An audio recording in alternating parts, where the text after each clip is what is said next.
إن الحمد لله نحمده ونستعينه ونستغفره ونعوذ بالله من شرور أنفسنا ومن سيئات أعمالنا من يهد الله فلا مضل له ومن يضلل فلا هادي له وأشهد أن لا إله إلا الله وحده لا شريك له وأشهد أن محمدا عبده ورسوله أما بعد فإن خير الحديث كتاب الله وخير الهدي هدي محمد صلى الله عليه وسلم وشر الأمور محدثاتها وكل محدثة بدعة وكل بدعة ضلالة وكل ضلالة في النار আসসালামু আলাইকুম রহমতুল্লাহি ওয়া বারাকাতুহু। আমরা একটা বই ধরে পড়তেছি অনেকদিন হইলো ভাই, 55টা 55 এপিসোডস তো শেষ হয়েছে বোধহয়, রাফলি বললাম 53টা অলরেডি ফাইনালি এসে লাগানো আছে এই যে আইসিজি চ্যানেলে। আর ওয়েবসাইটের আর চ্যানেলের ভিতরে একটু তফাৎ থাকে, একটু ওয়েবসাইটে তো প্রথমে অডিও থাকে, তারপর ওইটাই অডিওই পডকাস্ট এসে ফর্মে এসে লাগানো হয় আইসিজি চ্যানেলে। তো 53টা লাগানো আছে দেখলাম আমি, আরো হয়তো 2টা ওয়েটিং আছে। এই বইটার নাম হচ্ছে দ্য ম্যাগনিফিসেন্স অফ দ্য কোরআন। কোরআনের মাহাত্ম্য, বড়ত্ব, চমৎকারিত্ব, এই সমস্ত সেন্সগুলো আসে আজামাত শব্দ থেকে। এটা লিখছেন হচ্ছে মাহমুদ বিন আহমদ বিন সালেহ আদ-দাওসরি।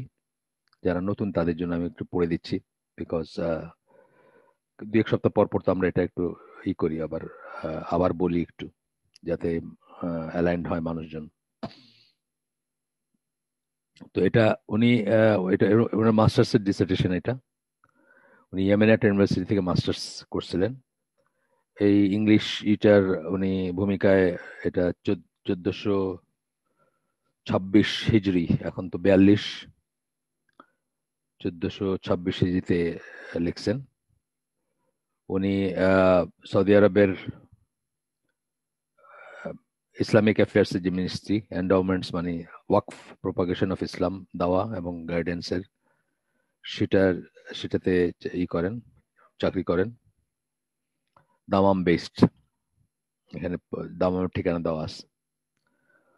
তো যাই হোক, আমরা এই বইটার অ্যারেঞ্জমেন্ট নিয়ে আমরা আগেও কথা বলছি যে বইটার অ্যারেঞ্জমেন্ট খুবই peculiar in a sense, unusual যে বিন্যাস সেটা।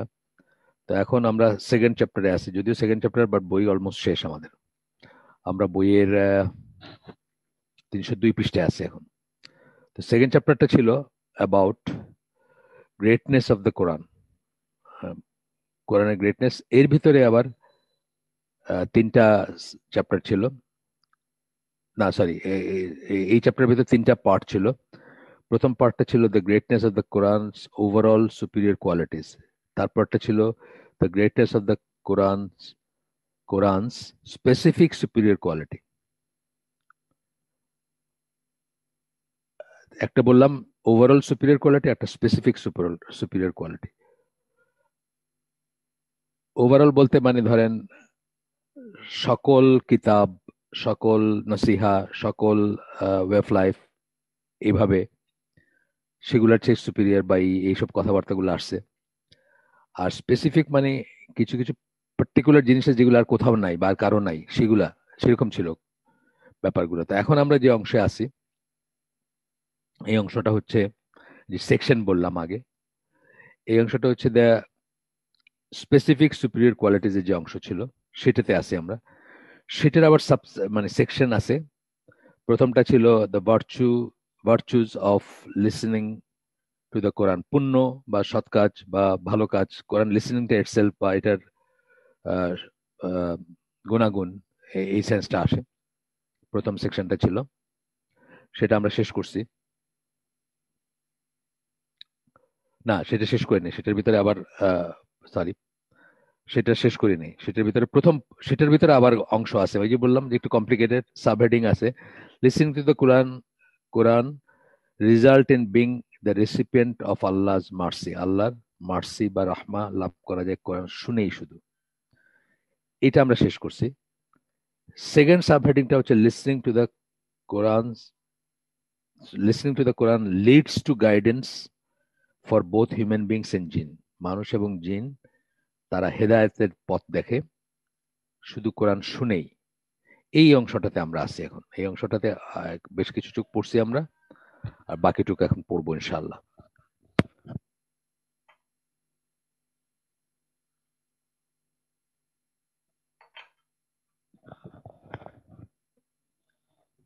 আমরা সূরা তওবার একটা আয়াত পড়বো এখন, যেখানে আমরা স্টপ করছিলাম। তারপরে সূরা জুমারের একটা আয়াতে আমরা শেষ করছিলাম। এখন সূরা তওবার একটা আয়াত পড়বো, যে কোরআন থেকে হেদায়েত শুধু যে বিশ্বাসীরা পায় তা না, অবিশ্বাসীরাও পায়। এটা তখনই কোরআন বলছে, বা তখনই কোরআন শোনার ব্যাপারে আসছে এটা। এখন তো আমরা জানি, আমরা আমাদের ইন্টারনেট ইউটিউবের বদৌলতে আমরা দেখি যে কত কাফের, কত ইরা জাস্ট শুনে কানতেছে, কোরআন শুনে কানতেছে, বা অভিভূত হয়ে গেছে, জীবনে এরকম কিছু শুনে নাই, বোঝেও না কিছু। বোঝা তো পরের কথা। আর এছাড়া আমরা এরকম নাম করা এথিস্ট জানি, ডক্টর জেফরি ল্যাঞ্জ, ম্যাথমেটিক্সের টিচার ইউএসএ তে, অনেক বছর মুসলিম উনি। ওনার বেশ কটা বই আছে, দুইটা আছে আমার কাছে। স্ট্রাগলিং টু সারেন্ডার একটা, আমি অনেক সময় যারা নতুন দিনের পথে আসেন তাদেরকে করি, যাদের এক্সেস আছে বই কেনার। আর একটা হচ্ছে ইভেন অ্যাঞ্জেলস আস্ক, এমনকি ফেরেশতারাও জিজ্ঞেস করে। ওই যে ফেরেশতারা বলছিল যে মানে জমিনে এরা তো মারামারি করবে, বানায় কি হবে, মানে মানুষ মানুষ সৃষ্টির ব্যাপারে বলছিল, যে এটার কথাও মানে উনি করে বলতেছেন যে প্রশ্ন আসবে মনে, এবং প্রশ্ন জিজ্ঞেস করাটা ঠিক আছে যদি সেটা লিমিটের ভিতর হয়। এবং এমনকি ফেরেশতারাও প্রশ্ন জিজ্ঞেস করছেন, যারা আল্লাহর অবাধ্য হন না কখনো। তো এটা ঠিক আছে প্রশ্ন জিজ্ঞেস করা, কিন্তু আমাদের এখানে এখন প্রশ্নটাই হয়ে গেছে। অনেক সময় দেখা যায় যে আমাদের হালাকাগুলায়, বিশেষ করে আলেমদের সাথে যে হালাকাগুলা হয়, প্রশ্নটাই যেন দিন শিকার একটাই, সেটা কিন্তু না। প্রশ্ন আসবে মনে, জিজ্ঞেসও করবেন। জিজ্ঞেস করাতে একটা, আমরা দেখি কোরআনের ভাষা এবং হাদিসের ভাষায় বেশি প্রশ্ন জিজ্ঞেস করাকে তিরস্কার করা হয়েছে। কিন্তু প্রশ্ন সত্যি সত্যি জ্ঞান অর্জনের জন্য যদি হয়, প্রশ্ন জিজ্ঞেস করবেন বা করতে হবে, বা সেটার উত্তর খুঁজবেন। তবে এটা নিয়ে তো একটা বলছেন যে একটা, আপনার আপনাদের বলছি আগে, ওনার নাম হচ্ছে গাইটন। উনি বেঁচে আছেন কিনা আমি জানি না, নাও থাকতে পারেন, অনেক বয়স ছিল আগেই। লন্ডনের আপনার রিজেন্টস পার্ক মসজিদে মুরব্বী। তো উনি উনি বলছিলেন যে স্কেপটিসিজম, লিমিটেড স্কেপটিসিজম, অর্থাৎ সন্দেহবাদ, যদিও ওনার কথাটা ঠিক না, আমি বিশ্বাস করি এই টার্মটা ইউজ করাটা ঠিক হয় নাই। উনি বোঝাইতে চেয়েছেন ইনকুইজিটিভনেস আর কি, মানে অনেক প্রশ্ন আসে মনে, এটা অনেক সময় ইমানের জন্য আহ মানে ভালো হতে পারে, যদি এটা প্রশ্ন খুঁজতে গিয়ে মানুষ যদি জ্ঞান অর্জন করে এবং তার থেকে যদি সে স্যাটিসফাইড হয়, তাহলে হয়তো তার ভিতরে একটা প্রশান্তি ফিরে আসে, বা প্রশান্তি আসে। এই কথাটা আংশিক সত্য, বা অনেকটুকুই সত্য। কিন্তু উনি খুব সুন্দর একটা উদাহরণ দিয়েছিলেন যে প্রশ্ন জিজ্ঞেস করাটা হচ্ছে, বা এই যে স্কেপটিসিজম, লিমিটেড স্কেপটিসিজম যেটা বলতেছেন উনি, সেটা হচ্ছে ওই গোল্ডস্মিথ বা সোনারু যারা, তারা যেভাবে সোনা পিউরিফাই করে তার সাথে উনি তুলনা দিচ্ছেন, যে সোনা পিউরিফাই করে একটা ক্রুসিবলের উপর সোনা রেখে নিচে আপনার একটা ল্যাম্প রাখে, বা একটা টর্চ রাখে, যে গ্যাসের বা কিছুর, যেটা থেকে ক্রুসিবলটা উত্তপ্ত হয় এবং সোনাটা গলে যায়।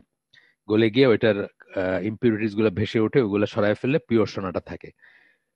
এই প্রসেসটাকে উনি বলছেন, যে ওইটার সাথে তুলনা করছেন, করে বলছেন যে যদি হিটটা বেশি হয়ে যায়, বা যতক্ষণ থাকার তার চেয়ে বেশিক্ষণ যদি থাকে, তাহলে সোনাটা একেবারেই নষ্ট হয়ে যায় এবং আর কোনো কাজে লাগে না। তো এই প্রশ্নের ব্যাপারটা উনি এইভাবে বলছেন, যে প্রশ্ন একটা সময় পর্যন্ত হয়তো ঠিকই আছে, বা এটা জ্ঞানের দিকে নিয়ে যায়, কিন্তু বেশি প্রশ্ন করলে তখন জ্ঞান তো হয়ই না, বরং উল্টাটা সবকিছু নষ্ট হয়ে যেতে পারে। যেমন আল্লাহ রসুল সাল্লাল্লাহু আলাইহি ওয়াসাল্লাম একটা উদাহরণ দিয়েছেন, যে এই যে কজ এন্ড এফেক্ট নিয়ে প্রশ্ন করতে করতে করতে করতে শয়তান লাস্ট প্রশ্নটা করায় হচ্ছে, তো আল্লাহ সবকিছু সৃষ্টি করছেন, এটা কোত্থেকে আসছে, এটা কোত্থেকে আসছে, এটা কোত্থেকে আসছে, করতে করতে আল্লাহ সবকিছু সৃষ্টি করছেন। তারপরে প্রশ্ন হচ্ছে যে আল্লাহকে কে সৃষ্টি করছেন। এটা আল্লাহ রসুল নিজে বলে গেছেন। সো এটা হচ্ছে আর কি অহেতুক এবং অনেক প্রশ্ন করার তবে জ্ঞান অর্জনের জন্য তো করতে হবে, বা আসবে, যাই হোক। তো এখানে এই ডিসবিলিভারের কথা থেকে আমরা এত কথায় আসলাম। ডিসবিলিভার বলতে আমরা ওই যে জেফ্রি ল্যান্ডের কথা বলছিলাম, বই দুইটার নাম আরেকজন জানতে চাইছেন, আরেকবার বলতে বলছেন। একটা হচ্ছে স্ট্রাগলিং টু সারেন্ডার, আর একটা হচ্ছে ইভেন অ্যাঞ্জেলস আস্ক। এই দুটা। আর এমনিতে ওনার খুব ফ্যান্টাস্টিক একটা ভিডিও আছে, উনি একদম পাহাড় এথিস্ট ছিলেন। ওনার ফ্যামিলিতে প্রবলেম ছিল, ওনার মা বাবা প্রবলেম ছিল। তো বাবা মাকে যে অ্যাবিউজ করতেন, এটা দেখে উনি মনে করতেন দুনিয়াতে জাস্টিস বলতে কিছু নাই। আর দুনিয়ায় এত ইনজাস্টিস, এখানে সৃষ্টিকর্তা বলতে কেউ নাই। খুবই খুবই মানে হার্ডকোর ছিলেন, এথিস্ট ছিলেন। কিন্তু কোরআন পড়ে কিন্তু উনি, বা কোরআন দেখে পড়ে বুঝে উনি কিন্তু নিজের থেকে মুসলিম হয়েছেন। তো এই এফেক্টের কথা আর কি এখানে বলবেন ইনশাল্লাহ।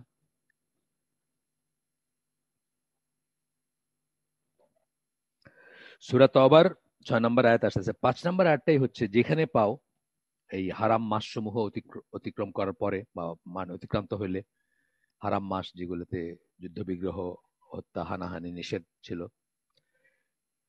এগুলো শেষ হইলে মুশরিকদের যেখানে পাও সেখানে তাদেরকে আঘাত করো, মানে তাদের জন্য উৎপেতে থাকো। এই আয়াতটা ছিল সূরা তওবার 5 নম্বর আয়াত, এখানে দেন নাই অবশ্য। 6 নম্বর আয়াতটাতে আল্লাহ বলতেছেন, if any one of the মুশরিকিন, মুশরিকদের যে কেউ যদি, পলিথিস্ট, মুশরিক বলতে polytheist, idolaters, disbelievers in the oneness of Allah, এটা জেনারেল সেন্স আর কি। যদিও মক্কার মানে কাফের এবং মুশরিক ভিতর একটু অল্প একটু তফাৎ করা হয়, বা এইথিস্ট এবং মুশরিকের ভিতর তফাৎ করা হয়, কিন্তু জেনারেল সেন্সটা এটাই। Six year protection. আরব দেশে কি ছিল, একজন, আপনি একটা জনপদে গেছেন যেখানে আপনার কেউ নাই, আপনি কি করতেন? গিয়ে কোনো একজন গণ্যমান্য ব্যক্তির কাছে প্রোটেকশন চাইতেন, যে আমি এখানে এতদিন থাকবো, তুমি আমাকে আমার প্রোটেকশন দাও। তো সে বলতো যে হ্যাঁ, উনি আমার মেহমান, বা উনি আমার কাছে আছেন, আমি ওনাকে প্রোটেকশন দিছি। তখন কি করতো, বাকিরা তাকে আর উত্তক্ত করতো না, বা কোনো রকম অ্যাটাক করতো না, অথবা তাকে মানে কি বলে, চুরি ডাকাতি হাইজেক ইত্যাদির শিকার হইতে হইতো না। মানে এটা একটা ট্র্যাডিশন ছিল, মানে ইভেন ট্রাভেলার্সদের জন্য ছিল। তো সেই হিসাবে বলতেছেন যে যদি তোমাদের কাছে, যদি আহ, তোমাদের কাছে তাদের মানে মানে কেউ যদি চায়, বা তোমার কাছে কেউ যদি প্রোটেকশন চায়, তাহলে তাকে প্রোটেকশন দাও। Seek seeks your protection, then grant him protection, তাকে সেই আমানা বা সেই ইটা দাও, সেই নিশ্চয়তাটা দাও, বা সেই আশ্রয়টা দাও। তো বলতেছেন যে কেন এই কথাটা বললেন আল্লাহ, so that he may hear the words, অথবা ওয়ার্ড অফ আল্লাহ, ব্র্যাকেটে দ্য কোরআন। সে যেন আল্লাহর, একজন মুসলিমের ঘরে থাকলে, বা রাসূলের সাথে যদি থাকে, বা একজন সাহাবীর সাথে যদি, কাছে যদি কেউ থাকে, তাহলে কি হবে, সে সকাল বিকাল কোরআন পড়া শুনবে, এবং শুনলে তার ভিতরে চেঞ্জ আসবে। তো এই এই জিনিসটা, আমি কিন্তু, আমি কোরআন তো বহু বছর আগে থেকেই কভার টু কভার পড়ি বা করি, কিন্তু এইভাবে জিনিসটা খেয়াল করি নাই যে আহ, মানে কোরআন শুনতে পারে যেন, সেই জন্য তাকে প্রোটেকশন গ্র্যান্ট করা, এবং সেটা একটা সুযোগ দেওয়া তাকে, যে সে যদি হেদায়েতের পথে আসে, বা আসার মতো হয়, তাহলে হয়তো তার চেঞ্জ হইতেও পারে। What is more, Allah made the Quran a cause of guidance for jinns as well. শুধু মানুষের জন্য না, জিনদের জন্য কোরআনকে একটা হেদায়েতের মাধ্যম বানাইছেন আল্লাহ। এখানে সূরা জিনের 1 নম্বর 2 নম্বর আয়াত কোট করতেছেন, যেখানে আহ, আল্লাহ বলতেছেন, সে, ব্র্যাকেটে, O Muhammad, it has been reveal to me that a group of, এই গ্রুপটা একটা একটা টার্ম ইউজ করতেছেন, নাফারুন বা নাফারান, আসছে কোথাও নাফারুন, এটা কেস সাইনের জন্য নাফারান হয়। এটা মানে হচ্ছে 3 থেকে নিয়ে 10, যে নাম্বারটা, এই নাম্বারটাকে মানে আমরা বলি না, এক বচন, দ্বিবচন, বহু বচন বলি, বা মাল্টিল্যাটারাল একটা কথা আছে না, বাইল্যাটারাল, তারপরে মাল্টিল্যাটারাল বলি, মানে দুইয়ের বেশি হলে আমরা মাল্টি বলি। তো এখানে 3 থেকে 10টাকে করতে, এই একটা গ্রুপকে বা নাম্বারকে বোঝাইতে এই কথাটা ব্যবহার করা হয়। কোরআনে এটা ব্যবহার করা হয়েছে। Of jinns listen to the Quran, তারা কোরআন শুনছিল। দে সেড ভ্যারিলি, তারা বলছিল নিশ্চয়ই, we have heard a wonderful recital. এখানে রিসাইটাল কথাটা মানে হচ্ছে কোরআন। কোরআন একটা মিনিং হচ্ছে, কোরআন শব্দটা আক্ষরিক অর্থ হচ্ছে রিসাইটাল, যা রিসাইট করা হয়, যা পড়া হয়, যা আবৃত্তি করা হয়, and so on. It guides the right, it guides to the right path. জিনরা বলতেছে কিন্তু, it guides to the right path, এটা সরল পথ দেখায়, বা মানে সঠিক পথ দেখায়, and we have believe therein, এবং আমরা এটাতে বিশ্বাস স্থাপন করছি। And we shall never join in worship anything with our Lord Allah ব্র্যাকেটে, এবং আমরা আমাদের রবের সাথে কাউকে করব না। রব শব্দটাই ব্যবহার করা হয়েছে এখানে, রব্বিনা শব্দটা ব্যবহার করা হয়েছে, আমাদের রব, এর সাথে কাউকে মানে শরিক করব না। অ্যাকচুয়ালি আমরা আগেও বলছি, অনেক অনেক অনেক আয়োজনে আমরা বলি, বা এখানেও আবার আবার বলাটা ওয়ার্থ আর কি, যে কেউ যদি জিজ্ঞেস করে আপনাকে যে what Islam is all about, আমরা অনেকবার বলছি এটা সহজ একটা ফর্মুলা এই জন্য, তাহলে আপনি বলতে পারতেন গোটা ইসলামের কোর মেসেজ কি, লা ইলাহা ইল্লাল্লাহ। কেউ যদি আপনাকে এক শব্দে বলতো যে এক শব্দে বলেন দেখি ইসলাম কি বলে, বা ইসলামের কোর মেসেজ কি, বা Islam what Islam is all about, তাহলে কি বলতেন? তাওহীদ। এই কথাটা বারবার কিন্তু ঘুরে ফিরে কোরআনে পাবেন, এবং স্পেশালি সৌদি অরিজিনের যে বই হোক, তফসির হোক, বা দিনের আলোচনা হোক, সেখানে দেখবেন এটাকে খুব স্ট্রেস করা হয়। যেমন একটা জিনিস আমি খুব এই বইটা পড়তে গিয়ে বোধহয় জানলাম খুব, বা এরকম একটা, অথবা ওই যে ইসলামিক বিলিফ ওইটাতে, যে আমরা সবসময় বলি, তবলিগ আলারা বলে আমাদের দেশে, বা যে কেউ বলে মানে ইসের জন্য বলে, আপনার কি বলে, আপনার আহ তবলিগ আলারা খুব বলে, বা আমরা অনেক সময় দায়ী, যারা দায়ী দাওয়াতি কাজ যারা করতে চাই, ছোট হোক বড় হোক, যাই করতে চাই, সৎ কাজে আদেশ মন্দ কাজে নিষেধটা কিন্তু খুব খুব ঘন, স্পেশালি তবলিগি সার্কেলে খুব ঘন ঘন উচ্চারিত হয় এই টার্মটা, বা এই ফ্রেজটা, সৎ কাজে আদেশ মন্দ কাজে নিষেধ। আপনি জিজ্ঞেস করেন সৎ কাজে আদেশ মন্দ কাজে নিষেধ কাকে বলে, তখন কিন্তু দেখবেন যে আনসারটা এক ধরনের হয়ে যায়, যেটা আপনার থাকে না, আপনার কি বলে, আপনার কাছে অত সিগনিফিকেন্ট কিছু মনে হয় না, মনে হয় যে আমরা তো এগুলো করেই থাকি সবসময়।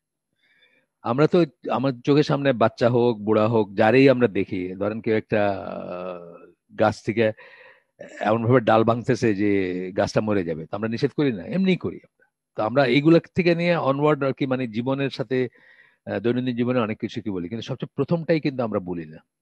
প্রথম সৎ কাজের আদেশ হচ্ছে মানুষকে তৌহিদের দিকে ডাকা। প্রথম অসৎ কাজের নিষেধ হচ্ছে মানুষকে শিরক থেকে নিবারণ করা বা বারণ করা। তো আহ, এটা আমরা কিন্তু মানে রিয়েলাইজ করি না, অনেক সময় রিয়েলাইজ করি না যে এটাই হচ্ছে এক নাম্বার সৎ কাজ। কাউকে তৌহিদের দিকে আহ্বান করবেন, তৌহিদে প্রতিষ্ঠিত হইতে বলবেন, বা তৌহিদ প্রতিষ্ঠিত করতে বলবেন জীবনে, অথবা ইভেন নামাজেরও আগে, অ্যাকর্ডিং টু আওয়ার আহলে সুন্নাত জামার মতে, বা আল্লাহর অনুযায়ী, আল্লাহ যেভাবে বিন্যস্ত করছেন, আপনার ইসলামের স্তম্ভ বলতে গিয়ে প্রথমে কিন্তু শাহাদা বলছেন, শাহাদার পরে সালাত বলছেন। যার শাহাদা নাই তার সালাত নাই, কিন্তু যার শাহাদা সালাত নাই তার জাকাত নাই, যার শাহাদা সালাত জাকাত নাই তার সিয়াম নাই, যার শাহাদা সালাত জাকাত সিয়াম নাই তার হজ নাই। এইভাবে মানে পর্যায়ক্রমিক ভাবে আসছে। সো সবচেয়ে বড় সৎ কাজের আদেশ হচ্ছে তৌহিদের উপর প্রতিষ্ঠিত হইতে বলা কাউকে, বা তৌহিদের দিকে আহ্বান করা। সবচেয়ে বড় অসৎ কাজের নিষেধ হচ্ছে আপনার শিরকের ব্যাপারে কাউকে বারণ করা বা নিষেধ করা, যে আপনি শিরকে যুক্ত হয়েন না বা শিরকে করেন না। তারপরে অন্যগুলো আসবে, যে আপনি গাছের ডাল ভেঙেন না, অথবা চুরি করেন না, বা আরো কিছু যদি আসে, কিন্তু প্রথমটাই হচ্ছে ওটা, এটা বোঝার ব্যাপার আছে। এরপরে বলতেছেন জিনদের আরেকটাই বলতেছেন, যে আল্লাহ চাইছিলেন যে জিনদের একটা গ্রুপ যেন, আহ, যাদেরকে করা হয়েছে এখানে, তারা যেন আহ, তাদের উপর ভালো বা কল্যাণ কল্যাণ বর্ষিত হোক, আশীর্বাদ যেটাকে আমরা বলি আল্লাহ। And so he willed for them to go to his messenger sallallahu alaihi wasallam so that they could hear the noble Quran from him.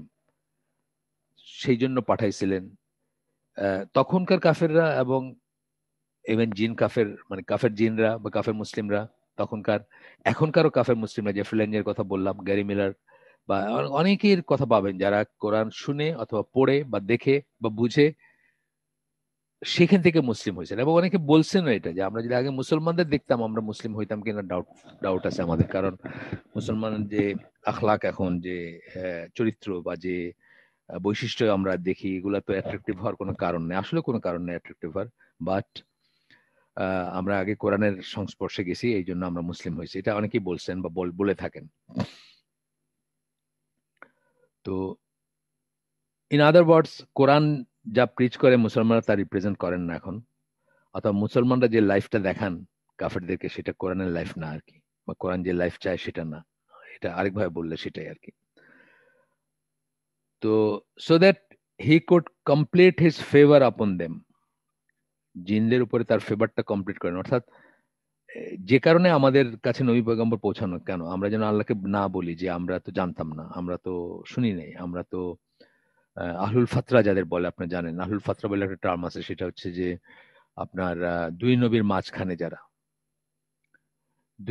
দুই নবীর মাঝখানে যারা আছেন, যারা আসেন, তাদের কারো কারো হয়তো অজ্ঞতার অজুহাত খাটবে, অজ্ঞতার অজুহাত খাটবে, তারা হয়তো বলবে আমরা শুনি নাই, বা আমরা খবর পাই নাই, বা আমরা জানি নাই, বা আমাদের কোনো গাইড ছিল না, কারো কারো ব্যাপারে খাটবে, সবার ব্যাপারে খাটবে না।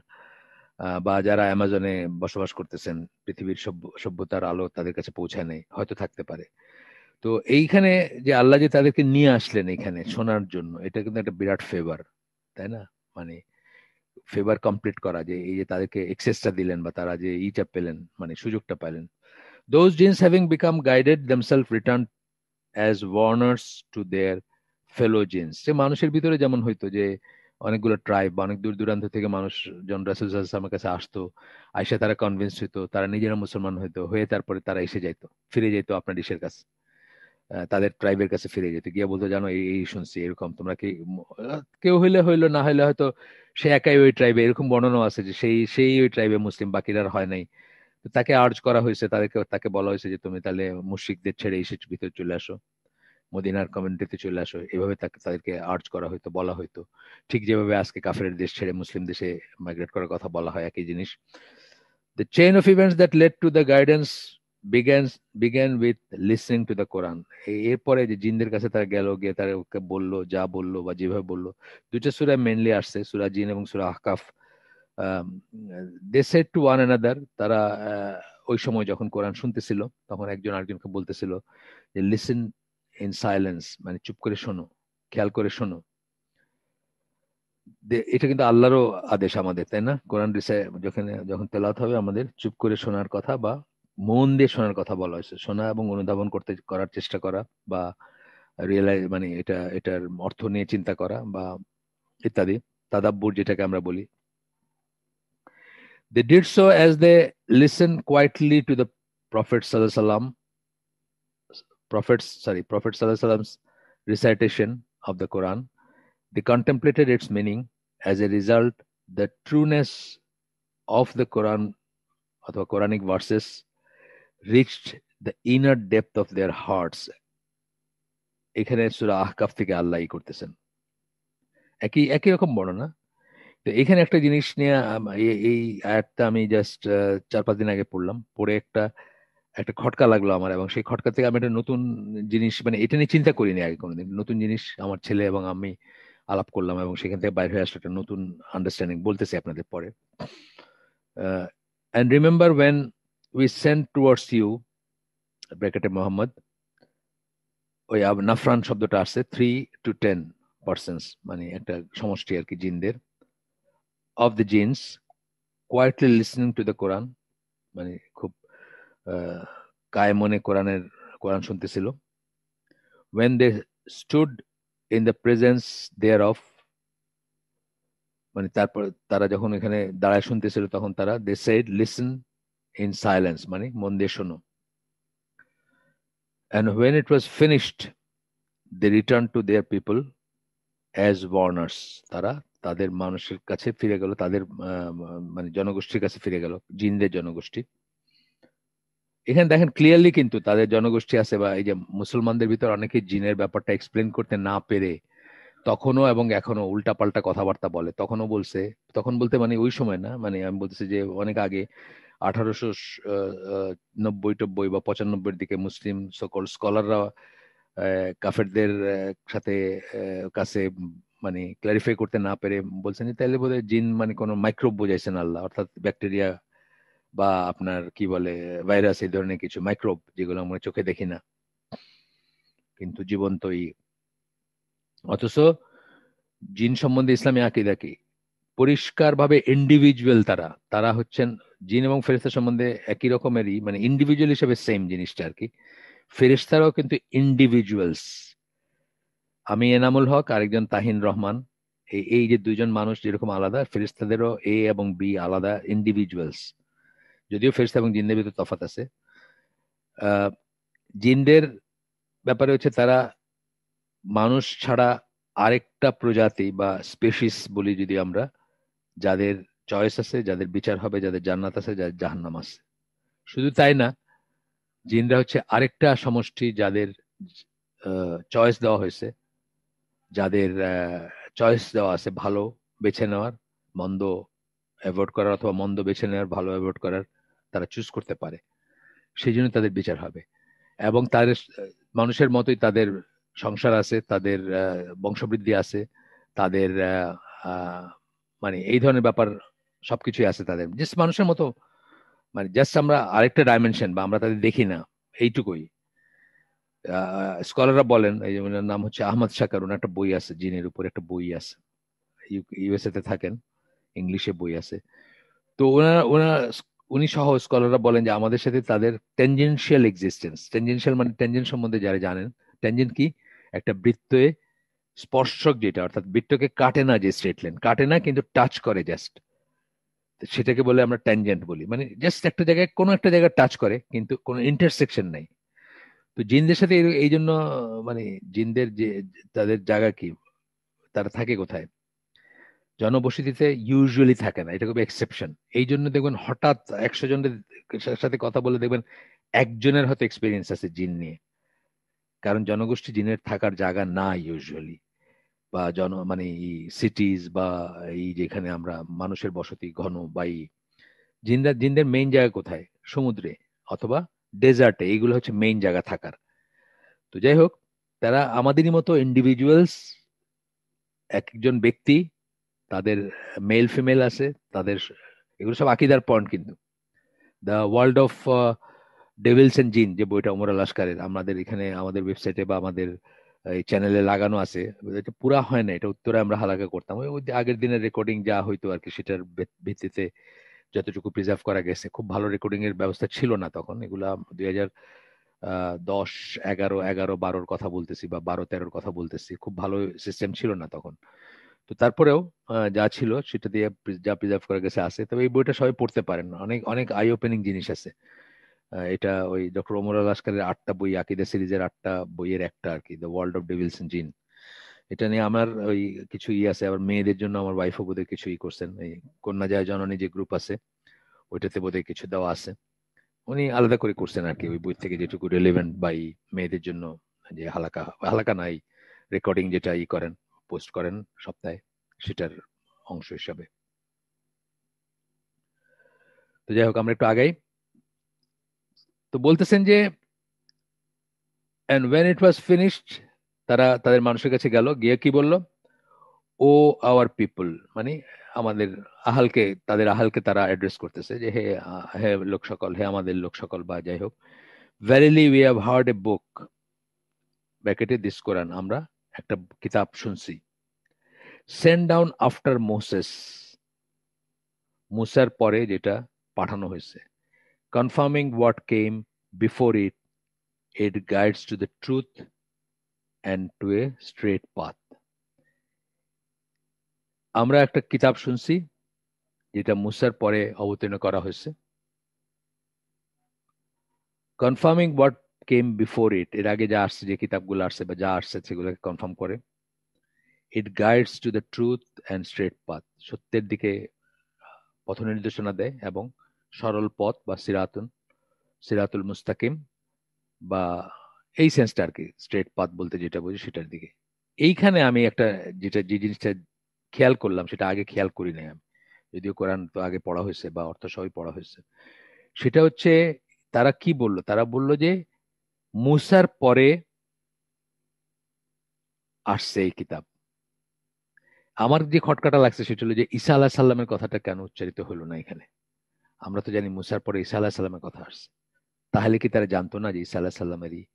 তো এটা নিয়ে একটু তাহকিক করার পরে দেখা গেল দুইটা তাফসীর, ইবন কাসির এবং ইবন আশুর বোধহয়, এই দুটো তফসির পাওয়া গেল যেটা যে যে সেন্সে তাওরাত বা মুসা আল্লাহ সাল্লামের প্রতিষ্ঠিত শরিয়া বা দিন একটা কমপ্লিট ওয়ে অফ লাইফ ছিল, সেই সেন্সে কিন্তু ঈসা আলাহ সাল্লাম বা ইঞ্জিল ছিল না। ঈসা আলাহ সাল্লাম আসছিলেন জাস্ট বনি ইসরায়েলকে স্ট্রেটেন আপ করতে, মানে যেটুক তারা ডেভিয়েট করে গেছিল সেটুককে আবার একটু জায়গায় নিয়ে আসতে। বাট বলা যায় যে একই দিনের বা একই শরিয়ার এক্সটেনশনটাই তিনি করে গেছেন আর কি, জাস্ট একটু ওইটাকে রিফর্ম বা একটু রিভাইভ করে গেছেন। উনি উনি আলাদা কোনো রিয়েল সেন্সে আলাদা কোনো শরিয়া নিয়ে আসেন নাই, বা একটা মেজর না যে সেন্সে তওরাত একটা মেজর ওয়ে অফ লাইফ, নিটিগ্রিটি অনেক কিছু ডিফাইন করে, বা একটা দেখেন ইহুদিরা কিন্তু তাদের সুন্নাহগুলাকে ধারণ করে আসছে, তাই না? দেখতে খেয়াল করলে দেখবেন যে ইহুদিরা কিন্তু, অর্থোডক্স ইহুদিরা কিন্তু, ওদের কথা শুনলে আপনি অবাক হয়ে যাবেন, যে মনে হবে যে কোনো সালাফিস করার কথা বলতেছে আর কি, যদি শোনেন অর্থোডক্স ইহুদি যারা, তাদের কথা। তারা কিন্তু সেটি জানতো, সেটা সম্বন্ধে জ্ঞান ছিল এবং সেটাকে ধারণও করছে। তাদের ফ্লটা বা ফল্টটা কোথায় হয়েছে, যে এর পরে যিনি ফাইনালি আসবেন তাকে তারা স্বীকার করে নাই, এইটুকুই তাদের ফল্ট হয়েছে। বা ঈসা আলাইহিস সালামকে তারা পাত্তা দেয় নাই, যতটুকুই উনি তাদের ডেভিয়েশনটাকে ঠিক করতে আসছিলেন সেইটুকু। কিন্তু যে সেন্সে একটা মেজর চেঞ্জ বা একটা মেজর কোড অফ লাইফ, যে সেন্সে জুডাইজম বা তরাত, সেই সেন্সে ইঞ্জিল বা ঈসা আলাইহিস সালামের এই প্রিচিংটা ছিল না। রাসূল সাল্লাল্লাহু আলাইহি ওয়াসাল্লাম আবার সেই রকম একটা কমপ্লিট ওয়ে অফ লাইফ এবং কমপ্লিট কোড অফ লাইফ বা দিয়ে গেছেন, একটা শরিয়া হিসাবে কমপ্লিট একটা দিয়ে গেছেন, সেই সেন্সটা আর কি। এই জন্যই মুসার পরে, মানে রাসূলের আগে বলতে গিয়ে মুসা আলাইহিস সালামের কথা আসছে, ঈসা আলাইহিস সালামের কথাটা আসে নাই। যদিও কোরআনে ঈসা আলাইহিস সালামের কথা আছে, মানে আমি তারপরে সার্চ দিয়ে দেখলাম যে ইনজিলের কথা প্রথম বলা হয়েছে আপনার সূরা আরাফে, মানে মক্কার সূরাগুলোর ভিতরে সূরা আরাফে ইনজিলের কথা বলা হয়েছে। কিন্তু ওয়াহির কথা বা কিতাবের কথা সূরা মারিয়ামে বলা হয়েছে, এটা তো মক্কান সূরা। সূরা জুখরুফে বলা হয়েছে, ওইটা তো আপনার এই হামিম সিরিজেরই একটা সূরা, বা অন্যত্র আরো আছে। কিতাবের কথা আছে, ওয়াহির কথা আছে, উনি যে রাসূল সেই কথা আছে, সবই আছে। কিন্তু যে সেন্সে মুসার কথা বারবার, এই জন্য মুসার কথাটা এতবার আসছে কোরআনে, সবচেয়ে বেশি মেনশন কিন্তু ওনার কথাই। তার কারণ হচ্ছে উনি একটা কমপ্লিট কোড অফ লাইফ নিয়ে আসছিলেন, যেটা এখনো অর্থোডক্স ইহুদিরা ধরে রাখছে। মানে এমন মানে আমাদের যেরকম কিভাবে পানি খাবো, আহ, এটাও যেমন ইম্পর্টেন্ট, তাদেরও এরকম ব্যাপার স্যাপার আছে। এবং তারা যখন মানে তাদের সাবমিশন টু দ্য রুল, যদিও সেটার পরে তারা যদি সেখানে নিশ্চয়ই কোথাও ছেদ পড়ছে, অথবা কোথাও ডিস্টরশন আছে, বা কোথাও ইনকমপ্লিট আছে, তা নাইলে তো তাদের তাদের কিতাবে তো আমাদের রাসূলের কথা মেনশন আছে, তাদের কিতাবে আমাদের রাসূলের কথা মেনশন আছে। আমরা তারা যদি সেটা খেয়াল করতো, বা তারা যদি সেই বনি ইসরায়েল এর প্রাইডটাকে ত্যাগ করতো, আর বুঝতো যে এমন কোনো কথা নাই যে বনি বনি ইসরায়েলের ভিতরেই শুধু হৃদায়তপ্রাপ্ত মানুষ থাকবে, অন্য কারো, মানে এই যে স্পেশাল বা একদম স্পেশাল পিপুলের কনসেপ্টটা ত্যাগ করতো, তাহলে তারা সহজেই দেখতো যে আল্লাহ রসুল সাল্লাল্লাহু আলাইহি সাল্লাম ওই দিনেরই কন্টিনিউশনে ওইটাকে পারফেক্ট করতে আসছেন, বা শেষ শেষ নবী হিসাবে আসছেন। এটা বুঝতে তাদের অসুবিধা হতো না। এমনকি তারা তো জানতো, মানে আল্লাহ আল্লাহ বলছেন না যে তারা তাদের সন্তানদেরকে যেমন চিনে, যেমন বুঝে যে এটা তার সন্তান, তেমন করেই তারা জানে যে ইনি সত্য নবী। তথাপি তারা মানে তাকে মানে নেই বা তার দিনে জয়েন করে নেই। কেন? তাদের একটা প্রাইড ছিল, একটা একটা ফুটানি ছিল, একটা অহংকার ছিল, যেটা তারা ক্রস করতে পারে না, ওভারকাম করতে পারে না। এবং এটা তো আমরা হাদিস থেকে জানি যে সাফিয়া রাদিয়াল্লাহু আনহার বাবা চাচার ভিতর ডায়ালগ উনি বলছেন, উনি তো ইহুদি ছিলেন। তারপরে যখন যুদ্ধে পরাজিত হওয়ার পরে উনি রসুলের ওয়াইফ হলেন, তারপর উনি বলছেন যে ওনার বাবা এবং চাচা, উনি ছোট ছিলেন তখন বা কম বয়স ছিল, বাবা রসুলের সাথে দেখা করে আসছে না, চাচার সাথে ডায়লগ হচ্ছে। চাচা জিজ্ঞেস করছেন কি তুমি কি মনে করো এই লোকটা সম্বন্ধে, উনি উনি সত্যিকার নবী, উনি উনি সত্য নবী। তখন বলছে যে তাইলে কি আমরা, মানে চাচা বলছেন বাবাকে, তাইলে কি আমরা তার কাছে যাব না, মানে তার তার বায়াত নিব না বা তার আনুগত্য করব না? তখন বলছে যে না, ও তো বনি বনি ইসরায়েলের না, উনি তো বনি ইসরায়েল থেকে আসেন নাই। এই একটু ছোট্ট প্রাইড তাদেরকে কিন্তু বাধা দিল। এই যে সূরা জুমাতে বা অন্য অন্য জায়গায় আল্লাহ আল্লাহ এটা হাইলাইট করছেন যে তারা, তোমরা যদি মনে করো তোমরাই মানে আল্লাহর আউলিয়া বা ফ্রেন্ডস প্রোটেক্টরস, বা যাই হোক আল্লাহ তোমাদের ফ্রেন্ড এবং প্রোটেক্টর, বা তোমাদের একান্ত আপন, তাহলে মৃত্যু চাও, মৃত্যু চাও, তাহলে তো আল্লাহ তো তোমাদেরই ফেভার করবেন, বা তো মৃত্যুটা, এটা তো ঠিক যদি গ্যারান্টেড, মানে যেটা বলা হয় যে মানে পাপের উপরে বসবাস করার চেয়ে, পাপের উপর জীবনযাপন করার চেয়ে, অনেক বড় হায়াতের চেয়ে আল্লাহ যদি মাফ করে দেন এবং একসেপ্ট করেন জান্নাত হিসেবে, তাহলে sooner it is better it is, তাই না? তো সেই সেন্সে আল্লাহ বলছেন আর কি। আল্লাহ তাদেরকে এক্সপোজ করছেন যে এই তাদের স্পেশাল স্ট্যাটাসের ব্যাপারটা সত্যি না, বা এই জিনিসটা ঠিক না, বা এই জিনিসটা ভ্যালিড না।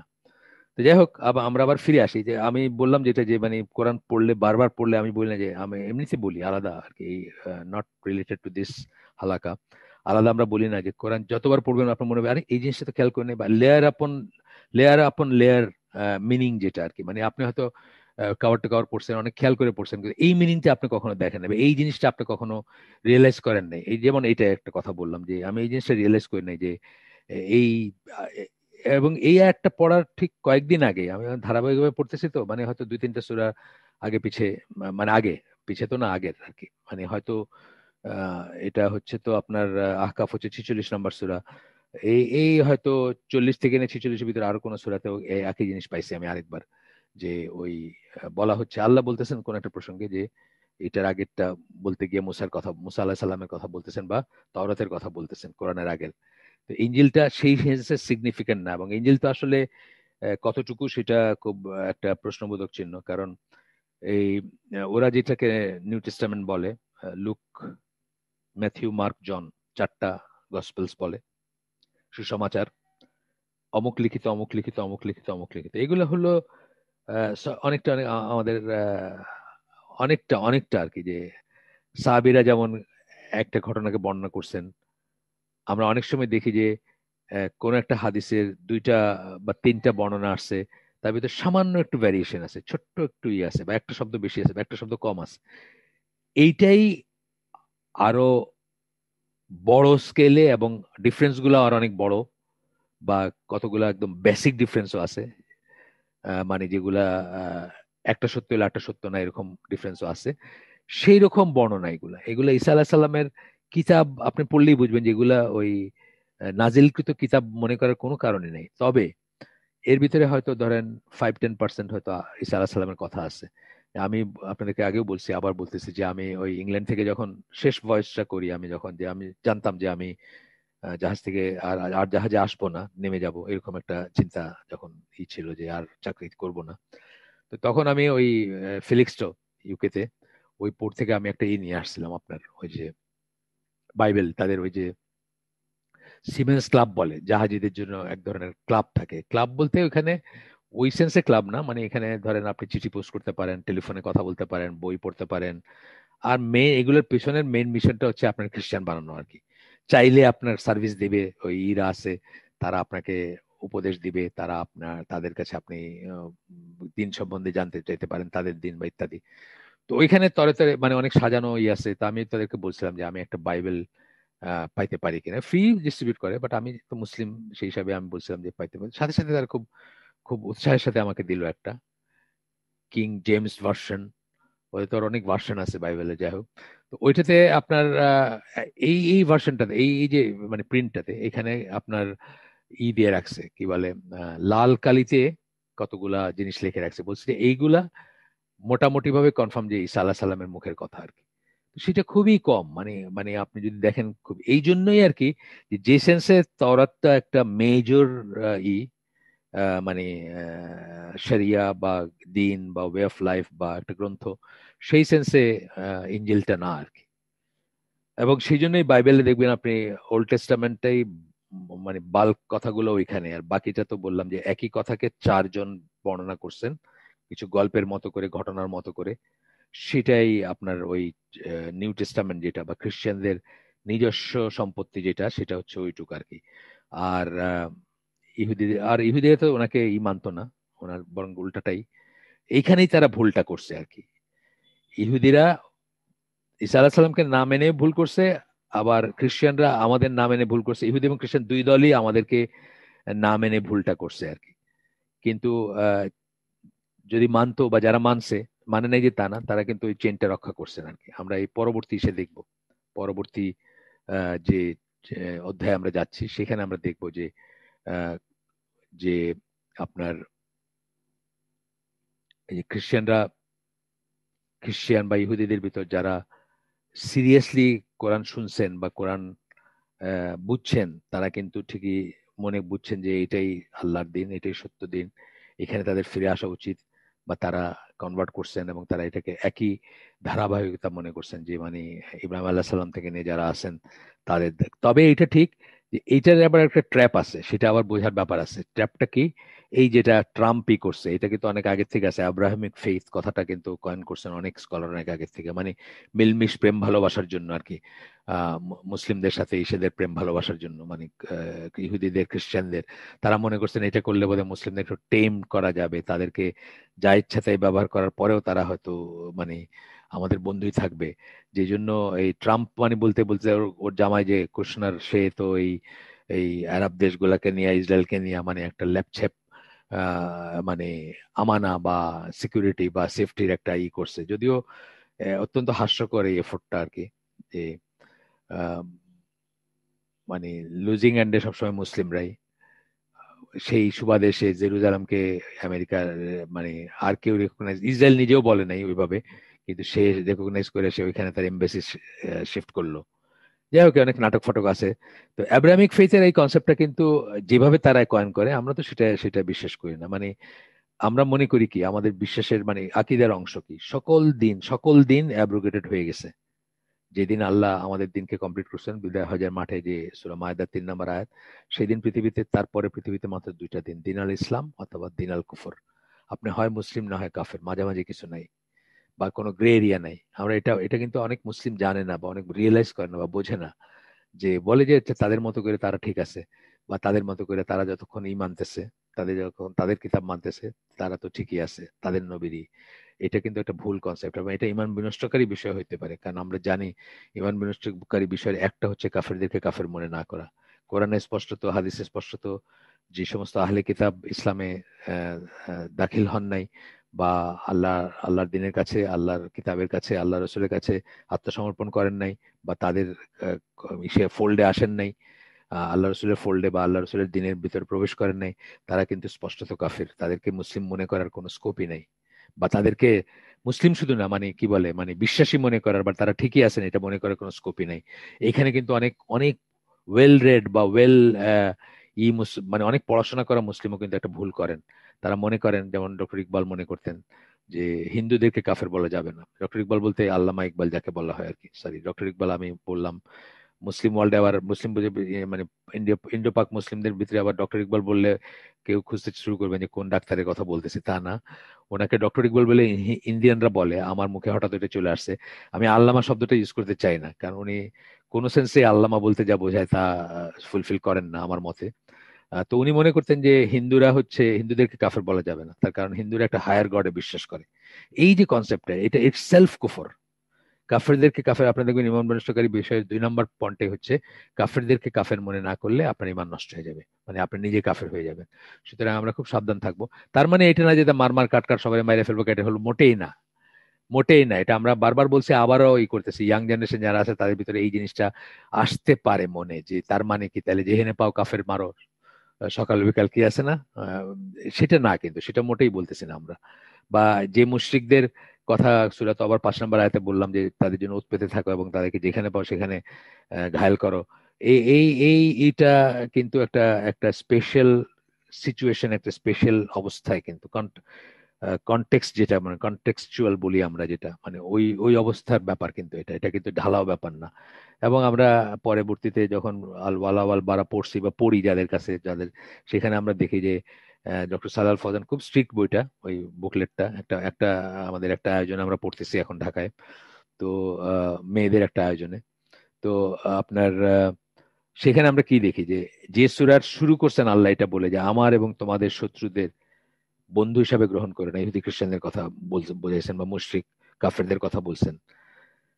সূরা মুমতাহিনার 1 নম্বর আয়াত, সেই একই সূরার 8 নম্বর আয়াতে আল্লাহ বলতেছেন যে যারা তোমাদের এগেনস্টে যুদ্ধ করে না এবং তোমাদেরকে ঘর থেকে বিতাড়িত করে না, অর্থাৎ তোমাদেরকে তোমাদের বাড়িঘর থেকে উচ্ছেদ করে নাই, মিনিং মক্কা থেকে যে মদিনায় যারা হিজরত করলেন তাদেরকে তো বাড়িঘর থেকে উচ্ছেদ করা হয়েছে, সেটা যারা করে নাই তাদের সাথে ভালো ব্যবহার করতে আল্লাহ তোমাদেরকে নিষেধ করেন না, এবং আল্লাহ সুবিচার পছন্দ করেন। অর্থাৎ সেইরকম কাফের যারা, সেইরকম মুশরিক যারা, নন কম্বেটেন্ট যারা, তাদের সাথে ভালো ব্যবহার করার। একটা জিনিস হচ্ছে যে ওয়ালি বা আউলিয়া হিসাবে নেওয়া, বন্ধু, protector, friend, sense of belonging, আমার ভাই, এইটা একটা সেন্স। আর ভালো ব্যবহার কিন্তু আরেকটা সেন্স। তাদের সাথে ভালো ব্যবহার করতে আল্লাহ তোমাদের নিষেধ করেন নাই, এবং আল্লাহ কিস্ট মানে যারা সুবিচারের উপরই করে তাদেরকে পছন্দ করেন, বা এরকম সেন্সটা। আমার লাস্ট লাইনটা মনে নেই, সূরা মুমতাহিনের 8 নম্বর আয়াত আপনারা দেখলেন, 60 নম্বর সূরা 8 নম্বর আয়াত। এই শেষ কনক্লুডিং এটা মনে নেই এটা কি বলছেন আল্লাহ, বাট এইটুকু মনে আছে যে কিস্ট মানে সুবিচারের উপর ভিত্তি করে ট্রিট করার সেন্সটা আসছে ওখানে, সেটাই বললাম আমি আর কি। যাই হোক, মানে সামারিটা বললাম। তো এইটা আর কি কথা, যে এটা আমাদের বুঝের একটা অংশ, যে তাদেরকে কাফের মনে করা মানে এটা না যে তাদেরকে মারে মারে ফেলবো, কেটে ফেলবো, তা না কিন্তু। হ্যাঁ, নন কম্বেটেন্ট কাফেররা যারা, তাদের একটা স্ট্যাটাস, আর কম্বেটেন্ট কাফের যারা, যারা আমাদের এগেনস্টে যুদ্ধ করে, আমাদেরকে ঘর থেকে বিতাড়িত করে, আমাদেরকে হত্যা করে, তাদের ব্যাপারটা আলাদা। ঠিক আছে, মিয়ানমারের বুদ্ধিস্ট যারা, মিয়ানমারের বুদ্ধিস্ট জান্তা, সামরিক যারা অথরিটি যারা, তারা আমাদের মুসলিম ভাই বোনদের মারছে, হত্যা হত্যা লুট, ধর্ষণ সবই করছে। তারা অবশ্যই কম্ব্যাটেন্ট কাফের, এবং আমাদের যদি ক্ষমতা থাকতো তাদের এগেনস্টে অবশ্যই যুদ্ধ ঘোষণা করা উচিত ছিল আমাদের। আমাদের ক্ষমতা নেই, সেটা আলাদা একটা কথা, আহ, সেটা অন্য একটা ক্লজে আসবে। কিন্তু অ্যাট দ্য সেম টাইম এখানে অনেক বুদ্ধিস্ট আছে, চিটাগংয়ে, হিলট্রেক্সে বা অন্যান্য জায়গায় আছে বুদ্ধিস্ট যারা জাস্ট ওইখানে এদেরকে বিতাড়িত করছে। ওই ওই সামরিক জান্তা বলে আমরা এখানে সব বুদ্ধিস্টদের মারি ফেলবো, এটা কিন্তু ঠিক না, এটা ইসলামের শিক্ষা না। এটা বুঝবো আর কি আমরা, যে এটা না, এটা অনেকে প্রিচ করেন, হেড প্রিচ করেন যারা, সেটা কিন্তু আমাদের শিক্ষা না, বা আমাদের ইসলামেরই না, নম না সেটা। আসলে আমরা একটু আগাই। কটা বাজে দেখি, 10 মিনিট আছে। আমি তো কথা বেশি বলতে গিয়ে আসলে ওই অনেক সময় ইসের প্রোগ্রেস হয় না, পৃষ্ঠার প্রোগ্রেস হয় না। যাই হোক, এরপরে বলতেছেন listening to the Quran results, এই এটা একটা আরেকটা সাবহেডিং কিন্তু আসতেছে এখন, 3 নম্বর সাবহেডিং, এটার সাবসেকশন যদি আমরা বলি, যা আমরা পড়তেছি তার ভিতরে 3 নম্বরটা, কোরআন শুনলে কি হয়, in a heart, results in a heart that is submissiveness and spiritually strong. A heart, একটা listening to the Quran results in a heart, মানে এটা দেয় কি, রিজাল্টস ইন এ হার্ট বলতে বোঝাচ্ছেন যেটা আপনাকে কি দেয়, একটা হৃদয় দেয় যেটা, বা একটা অন্তর দেয় যেটা সাবমিসিভ হয়, যেটা আল্লাহর কাছে একটু একটু পড়াশোনা, একটু কোরআনের সাথে সম্পর্ক যখন হবে, তখন আপনি যদি কোনো একদিন মনে করেন যে আপনার ইমানের লেভেলটা একটু লো হয়ে গেছে, ইউ গো ব্যাক টু কোরআন, আপনি কোরআন পড়তে শুরু করেন অর্থ সহ, আপনি দেখবেন আপনার আবার বুকটা ফুলে উঠছে বা ইমানে ভরে গেছে। লিসনিং টু কোরআন ইটসেলফ ইমান মানে বাড়ানোর একটা উপায় কিন্তু। এবং আমি তো দেখি যে একসময় আমি ধরেন, যখন আমার স্কেপটিক কথাটা আমি ইউজ করতে চাই না, এটা এটা মিনিংটা খুব বাজে মিনিং, কিন্তু যখন আমার মাথায় কত প্রশ্ন আসে, দিচ্ছে না তার জবাব কেউ, এরকম একটা ফেজ গেছে না, দিনের ব্যাপারে যায় কিন্তু সবাইরই যায়, আমার একটু বয়সে গেছে, আমার হয়তো এটা ধরেন আহ আহ, হয়তো 35 বছর বা আরো পরে, 38 বছর বয়সে হজ করলাম, যখন 38 বছর বয়সে আমি হজ করলাম, তারপরে হয়তো আমার এটা আসছে, আপনাদের হয়তো 20-এ আসতেছে, 18-তে আসতেছে, আলহামদুলিল্লাহ। তো এই রকম যখন ফেজ, তখন আহ, আমরা চাই কি যে এমন জ্ঞান খোঁজ করি যেটা হইলে আমাদের, আমরা নিশ্চিত হই যে কোরআন আল্লাহর কাছ থেকে আসছে, আমরা নিশ্চিত হই যে কোরআনের কথাগুলো সব সত্য, আমরা নিশ্চিত হই যে আমি যা বিশ্বাস করতেছি সেটা সত্য, সেটা আল্লাহর দিন বা ইত্যাদি ইত্যাদি।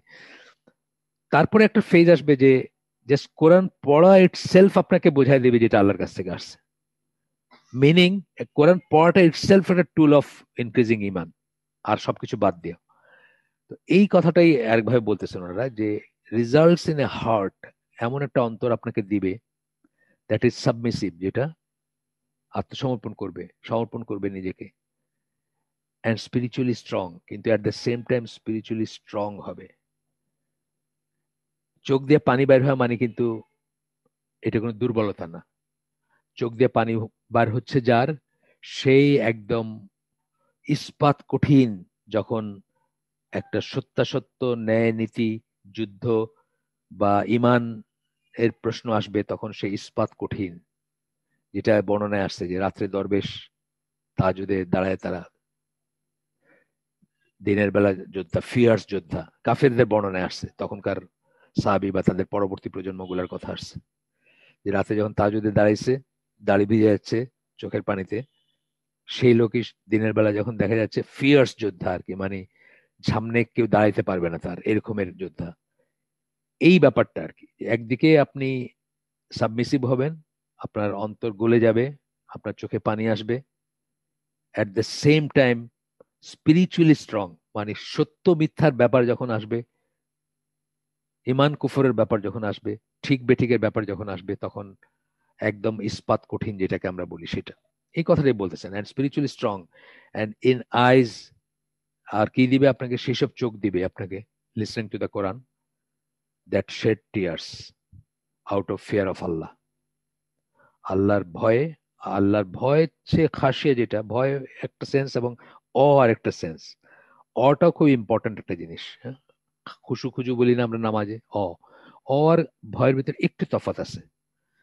ভয়টা হচ্ছে ধরেন আমরা একটা জিনিসের শুধু আমাকে মাইরে ফেলবে কেটে ফেলবে এই সেন্সে ভয় আর কি। আর অটা হচ্ছে যে গ্রেটনেসটা রিয়েলাইজ করে তার সামনে খুব কাচুমাচু হয়ে থাকা, বা মানে কাচুমাচু হয়ে যায় অন্তরটা, যে কত গ্রেট একটা সত্তার সামনে আমি দাঁড়াইছি, এটা অর সেন্সটা হচ্ছে এটা আর কি। আর ভয়ের সেন্সটা হচ্ছে যে মানে আমার হার্ম হবে, আমি মরে যাব, আমার কল্লা কেটে ফেলবে, বা এই যে সেন্সটা আর কি, এটা হচ্ছে ভয়ের সেন্সটা। তো ভয়ও করবো আমরা, আল্লাহকে ভয় করবো না সেটা আমি বলতেছি না, কিন্তু যে ইচ্ছে আপনার কোরআন পড়ে অথবা সালাতে দাঁড়ায় যে সে চোখের পানি আসে, সেটা কিন্তু এক্স্যাক্টলি ওই ভয় না আর কি, এই ভয়টা যে যেটাকে আমরা বলি আর কি। যাই হোক, আমরা একটু আগাই। when a believer contemplates the meaning of the Quran, his heart begins to shake, being fearful of Allah, and his eyes begin to shed tears, যেটা আমরা বললাম আর কি।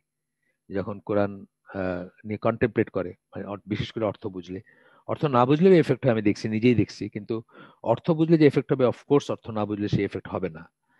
আহ, আহ, অর্থ না বুঝলে এটা জাস্ট মানে কি বলবো, মানে মানে একটা জাস্ট যে কোনো গুরুগম্ভীর পরিবেশে মানুষের মনে একটা একটা প্রভাব আসে, সেটা নট নেসেসারলি কোরআনে আসবে শুধু তা না, অন্য কিছুতেও আসতে পারে।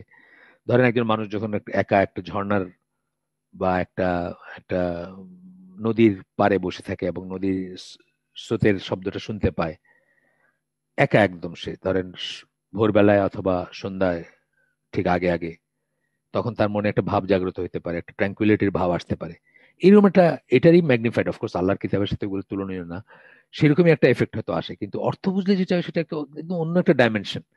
এই জন্য কোরআনের অর্থ বোঝার মতো মিনিমাম আরবি এটা আপনারা করতে পারেন। আমি তো গত দিন একটা বইয়ের কথা বলছিলাম, ইয়াহিয়া ভাই আমাদের, ওনার একটা আছে কোরআনের 14টা বা 15টা, 14টা বোধহয়, 14টা খণ্ডে আছে, যেটা আমরা বলি যে আহ, শুধু কোরআনিক ওয়ার্ডগুলোর অর্থ বুঝেও যদি বুঝতে পারেন, যখন তেলাওয়াত করা হচ্ছে স্পেশালি তারাবি বা ওই ধরনের কোনো একটা অ্যারেঞ্জমেন্টে, তখন আসলে অনেক বড় একটা এফেক্ট আসে মনের উপর, আত্মার উপর, বা আপনার চিত্তের উপর।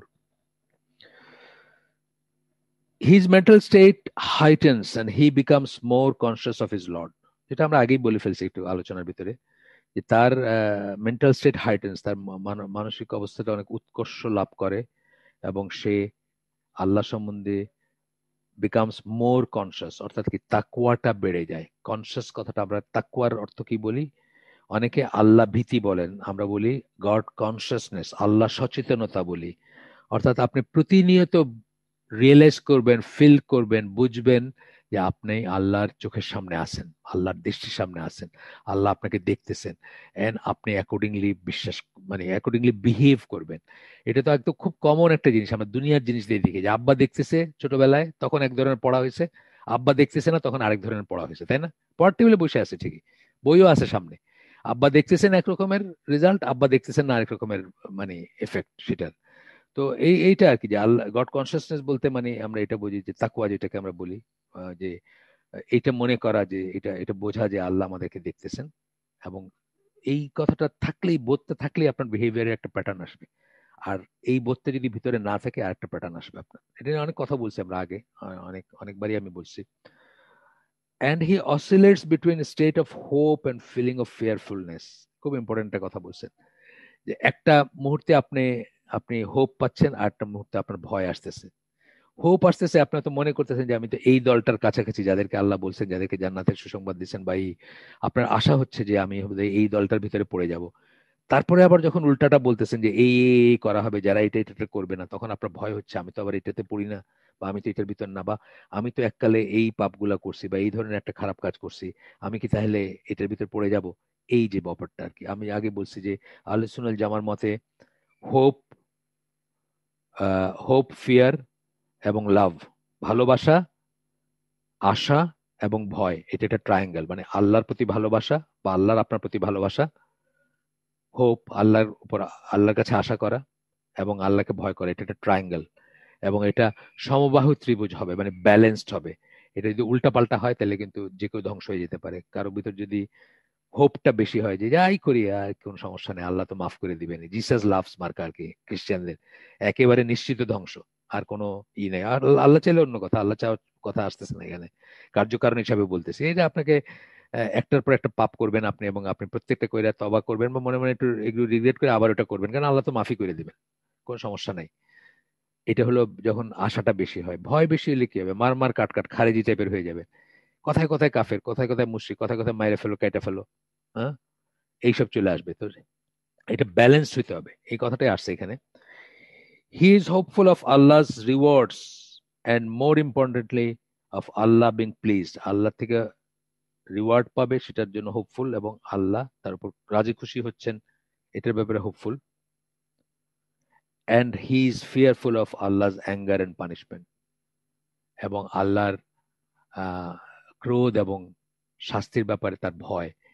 এই কথাটা এই জন্য যে একজন মানুষ, এই ভয়টা কেন আসবে, যে যার কথা বলতেছেন একজন মানুষ, এটা তো কোনো পার্টিকুলার পার্সনের কথা না, যে হয়তো উনি একটা পাপ রিপিট করছেন, একটা পাপ একবার করলেন আপনার এক ধরনের স্ট্যাটাস, আপনি তবা করে আবার করলেন আপনার কিন্তু আরেক ধরনের স্ট্যাটাস। আপনার ভয় হওয়া উচিত, কারণ এই ব্যাপারে তো ডায়ার ওয়ার্নিং আছে, আবার ফিরে যাওয়া একটা পাপে বা আবার একটা গুনায় ফিরে যাওয়া, বা এই জিনিসগুলো আসবে। এবং এইটাই প্রপার মুসলিমের অবস্থান কিন্তু, আশা এবং ভয় টিল ডেথ, নিজের জন্য এবং অন্যের জন্য। সবচেয়ে উন্নত চরিত্র যে মানুষটা আপনার পরিবেশ প্রতিবেশে মারা গেছে, তার ব্যাপারে আপনি আশা করবেন যে আল্লাহ তাকে জান্নাত দিবেন, ভয় করবেন যে, এই আশা করে আপনি তাকে সার্টিফাই করবেন না যে উনি জান্নাতি, আপনি ভয় করবেন যে আল্লাহ যদি মাফ না করেন, নাও তো করতে পারেন। ঠিক আছে, এই সেন্সটা আর কি। আবার সবচেয়ে খারাপ যে মানুষটা আপনার পরিবেশ প্রতিবেশে মারা গেছে, মুসলিম নামধারী, তার জানাজায় গেছেন আপনি, বাইশে ফিউনারেলে গেছেন, তার ব্যাপারে আপনি কি মনে করবেন যে এই মানুষটা কি জান জান এই মানুষটা মানে ভয় করবেন যে এই মানুষটা যদি মানে জাহান্নামী হওয়ার পসিবিলিটি আছে, কিন্তু দোয়া করবেন এবং মুসলিম হিসেবে চাইবেন যে আল্লাহ যেন তাকে মাফ করে দেন। ভয় করবেন যে তার হয়তো জাহান্নাম হবে, এত পাপ করছে, হাইজেক করছে, চাঁদাবাজি করছে, মানুষকে কষ্ট দিচ্ছে, ইয়েট মুসলিম হিসাবে যদি মারা যায়, মুসলিম থেকে যদি মারা যায়, তাহলে আশা করবেন যে হয়তো আল্লাহ তাকে মাফ করে দিবেন। এবং দোয়া করবেন, একজন মুসলিম যখন মরে গেছে তখন তার জন্য দোয়া ছাড়া আর তার জন্য, তার আমল শেষ হয়ে গেছে, তার জন্য শুধু দোয়া করবেন। এবং আমি যেটা বলি যে আমার আমার এই জিনিসটা আমার লাইফে নিজেরই চেঞ্জ হয়েছে। কিছু কিছু পলিটিক্যাল ফিগার বা যাদের উপর আমার প্রচন্ড ঘৃণা বা গ্রাজ ছিল মৃত্যুর পরেও, তাদের ব্যাপারে কিন্তু আমি এখন আর সেটা পোষণ করি না। কারণ ওই সূরা হাসরের 10 নম্বর আয়াতে আমি বারবার বলি, আপনারা পড়ে দেখেন, আল্লাহ আমাদেরকে দোয়া শিখাই দিচ্ছেন। এবং ওই দোয়ার ভিতরে আমরা বলতেছি, মানে যে দোয়া আল্লাহ শিখাই দিয়েছেন তার ভিতরে আমরা বলতেছি যে আমাদের অন্তরে যেন তাদের এগেনস্টে কোন রকম ঘৃণা বা বিদ্বেষ না থাকে। সুতরাং যারা মরে গেছেন তাদের আমল সিল্ড হয়ে গেছে, যদি মুসলিম বলা যায় তাদেরকে, তাদের তাদের জন্য দোয়া করব, ভালো কথা বলবো, ভালো চাইবো, অথবা চুপ করে থাকবো, তাদেরকে কার্স করব না, গালি দিব না, বা ঘৃণা পোষণ করব না তাদের এগেনস্টে। আজকের আয়োজন আমরা এখানে শেষ করে দিব ইনশাআল্লাহ। সুবহানাক আল্লাহুম্মা বিহামদিকা আশহাদু আল্লা ইলাহা ইল্লা আনতা আস্তাগফিরুকা ওয়া আতুবু ইলাইক। আমরা যা ভালো শুনলাম, আমরা যা শুনলাম তার ভিতরে ভালো কিছু শুনে থাকলে সমস্ত প্রশংসা আল্লাহর, খারাপ কিছু শুনে থাকলে সমস্ত ব্যর্থতা আমার, এবং সেটা শয়তানের তরফ থেকে। আহ আল্লাহ আমাদেরকে তৌফিক দিন যা ভালো শুনলাম তার উপর আমল করার, এবং আমরা যেন এটা ইসে আপনার এটা ঘরে নিয়ে যেতে পারি, ভালো কথাগুলা কিছু 10%, 20%, 30%, ডিপেন্ডিং অন কে কি শুনলাম, কে কি বুঝলাম তার উপর কিন্তু এটা যেন নিষ্ফল না হয়। আমার জন্য তো নিষ্ফল না, আলহামদুলিল্লাহ। আমার তো যে যারা এই চেষ্টা করবে তাদের কিন্তু রেজাল্টের উপরে তাদের রিওয়ার্ড না, তাদের রিওয়ার্ড হচ্ছে চেষ্টার উপর। কিন্তু আপনাদের জন্য যেন জিনিসটা, এই যে 1 ঘন্টার সময় ছুটির দিনে আপনারা কাটাইলেন এখানে, সেটা যেন আল্লাহ করেন আপনার, সেটা থেকে যেন সুফল আসে। তা আমরা আজকের আয়োজন শেষ করে দিই। আবার আসসালামু আলাইকুম ওয়া রাহমাতুল্লাহি ওয়া বারাকাতুহু।